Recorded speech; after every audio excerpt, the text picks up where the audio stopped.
Kalau barokah itu bisa merubah hidup saya, merubah hidup antum, merubah hidup siapapun menjadi lebih baik lagi. Klik subscribe dan like video ini sekarang juga dan komentarnya. Manfaat. Nah, pada kesempatan kali ini 5 menit, ya insya Allah 5 menit. Kalau barokah itu bisa merubah hidup saya, merubah hidup antum, merubah hidup siapapun menjadi lebih baik lagi. Judulnya adalah La Israfa fil Khair.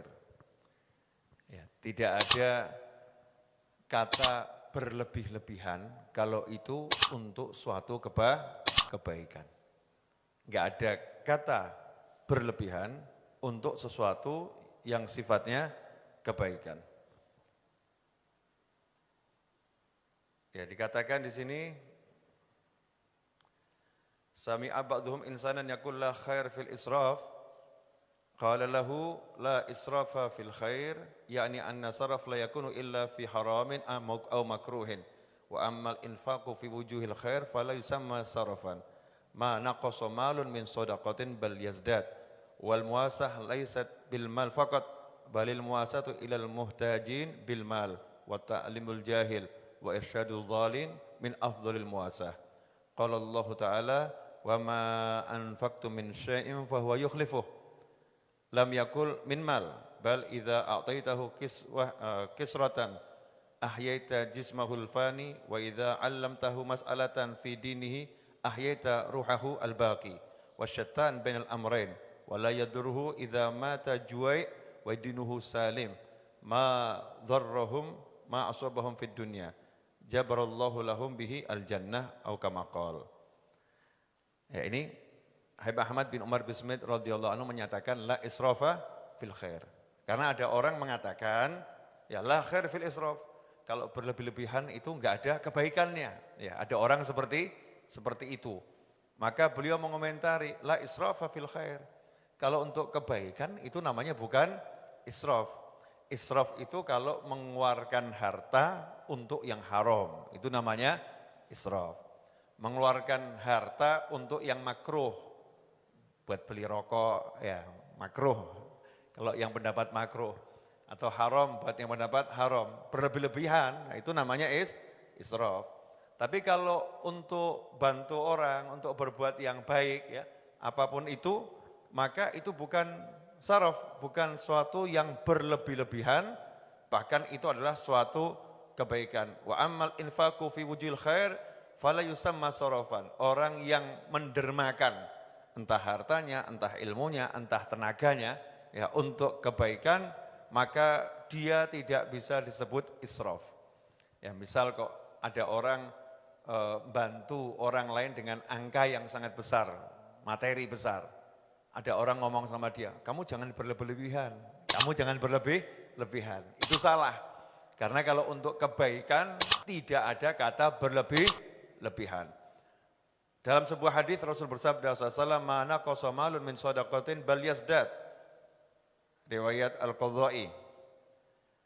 Barang siap tidak akan berkurang harta yang disedekahkan, bahkan bertambah. Wal muasatu laysat bil mal faqat. Yang namanya sedekah, bantu orang itu tidak hanya dengan harta. Bahkan kalau kita bagi orang yang butuh duit ya dibantu dengan duit. Orang yang butuh ilmu ya dibantu dengan ilmu. Kita beri pelajaran. Kemudian orang-orang yang tersesat enggak paham cara sholat, ya kan sholatnya kalau salah kan namanya tersesat sholat, enggak tahu cara sholat. Ya orang yang enggak paham agama. Kemudian kita bimbing, ya kita bimbing. Ini juga namanya membantu seseorang dalam kebaikan. Kita enggak boleh ngomong sama Habib sama Kiai, Habib Kiai jangan berlebihan. Kalau dakwah jangan berlebihan, santai saja Habib. Ya, Kiai santai saja, jangan berlebihan. Kadang-kadang kan gitu, kalau sedekah jangan berlebihan. Kalau dakwah jangan berlebihan, biar mata kita terbuka. Jadi yang namanya sedekah yang namanya membantu ada dua jenis. Ada yang dengan harta, ada yang dengan tenaga, masuk bagian itu. Ada yang dengan ilmu. Allah mewahyukan, wa ma anfaqtum min syai'in fahuwa yukhlifuh. Surat Saba ayat 39, barang siapa mendermakan sesuatu maka Allah menggantinya. Dalam ayat ini Allah tidak menyebut harta. Ya. Wa ma anfaqtum min syai', apapun yang kamu dermakan, syai'-nya ini enggak diartikan harta. Allah enggak bilang harta apapun yang kamu dermakan. Tetapi Allah mengatakan sesuatu apapun yang kamu dermakan, Allah akan menggantinya. Habib Ahmad bin Umar bin Sumaid radhiyallahu anhu menafsirkan ayat ini diantaranya bal idza ataitahu kisrah ahyata jismah alfani. Kalau kamu ada orang kelaparan, kemudian kamu kasih makan dia sekerat roti, secuil roti, ya, sesobek roti, kemudian dia bisa seger badannya. Sementara orang itu kalau kamu ajari satu permasalahan agama, rohnya juga jadi segar, rohnya jadi hidup, maka mana yang lebih utama di antara ini? Ngasih dia makan untuk nambah dia jadi kuat, bukan nyambung nyawa ya, nambah dia jadi kuat fisiknya, atau ngasih dia ilmu sehingga rohnya jadi kuat, maka dua sedekah ini yang paling afdol adalah sedekah dengan ilmu yang membuat rohnya menjadi hidup. Ya, kenapa? Karena kalau orang tadi sampai akhirnya meninggal karena kelaparan, dan tentunya kita jangan sampai ada orang meninggal karena kelaparan. Kalau dia meninggal karena kelaparan, tetapi rohnya benar, rohnya hidup, dia punya ilmu, dia taat pada Allah Subhanahu wa taala, maka dia akan selamat di akhiratnya. Karena laparnya tadi dia meninggal, diganti surga oleh Allah Subhanahu wa taala. Tapi kalau sampai ada orang itu perutnya kenyang, tetapi kemudian dia enggak tahu ilmu agama, enggak ngerti cara hidup yang benar menurut Allah Ta'ala, akhirnya justru dia akan celaka di akhirat. Na'udzubillah min dzalik.